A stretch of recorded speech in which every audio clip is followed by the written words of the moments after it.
We've made significant progress from the debacle that was left by President Trump in his last term. We find ourselves in a situation where, number one, we have to make sure that we have a fair tax system. I ask anyone out there in the audience, or anyone out watching this debate, do you think the tax system is fair? The fact is that I said nobody even making under $400,000 had a single penny increase in their taxes, and will not. And if I'm reelected, that'll be the case again. But this guy has increased your taxes because of the deficit, number one.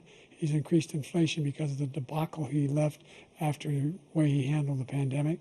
And he finds himself in a position where he now wants to tax you more by putting a 10% tariff on everything that comes into the United States of America.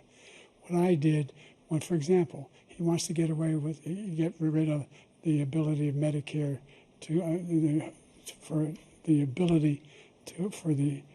us to be able to negotiate drug prices with the big pharma companies. Well, guess what? We got it down to $35 for insulin instead of $400. No more than $2,000 for every senior, no matter how much prescription they need. You know what that did? That reduced the federal debt by $160 billion over 10 years because the government doesn't have to pay the exorbitant prices.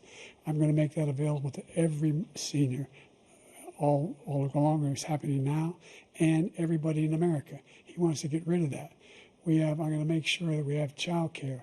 We're going to significantly increase the credits people have for childcare. I'm going to make sure we do something about what we're doing on lead pipes and all the things that are causing health problems for people across the country. We're going to continue to fight to bring down inflation and give people a break.